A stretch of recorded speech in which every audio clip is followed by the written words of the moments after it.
Sa iba pang mga balita, biyaheng kalawakan na ngayon ang kauna-unahang micro-satellite ng Pilipinas na Diwata 1. Ito ay matapos ang matagumpay na launching ng rocket na Cygnus spacecraft na may dala ng naturang micro-satellite at iba pang supplies patungo sa International Space Station.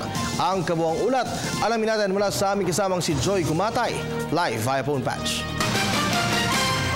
Maraming salamat, Kirby. Sinubaybayan nga ng mga siyentipiko mula Pilipinas, Japan at Amerika ang paglulunsad ng kauna-unahang Filipino Imaging Microsatellite na tinatawag nating Diwata 1. Ito ay naganap sa Cape Canaveral sa Florida, USA.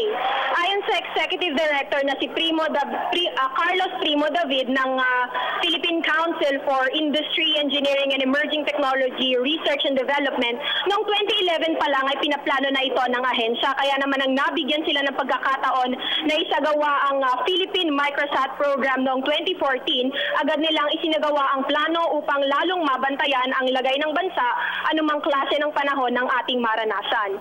Ayon naman sa doktor mula sa UP Diliman, si Dr. Gea Jane Perez, maaari din daw nating magamit itong mga satellite images na makukuha ng Diwata 1 upang mapaunlad ang agrikultura ng ating bansa. Ang Diwata 1 bilang experimental project ng Pilipinas, bilang kauna-unahang Filipino Imaging Microsatellite, ay magiging huwaran sa paggawa ng bagong o ikalawang imaging microsatellite na gagawin ng UP Diliman at DOST sa pakikipagtulungan na rin sa mga universidad ng Hokkaido at Tohoku sa Japan.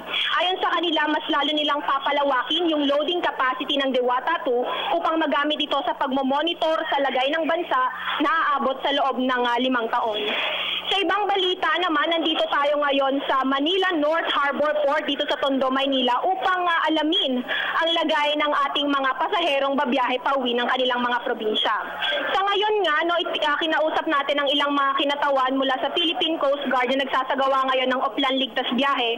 Sa ngayon, kahit pa patuloy na dumadagsa yung mga tao rito, ay nananatili pa rin matiwasay at maayos ang kanilang kalagayan. Mainit man yung klima, mainit man yung panahon ngayon, ngunit ang mahalaga naman ay nakakaupo ang mga pasaherong nag-aantay ng kanilang biyahe dito sa terminal. At meron din naman ditong mga nagtitinda ng pagkain, kaya hindi na nila naiisip yung kung sila man ay gutumin habang nag-aantay.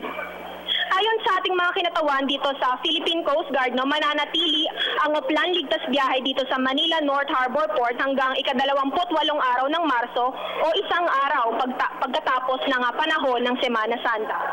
Yan ang pinakahuling balita mula dito sa Manila North Harbor Port. Para sa Telebisyon ng Bayan, Joy Gumatay.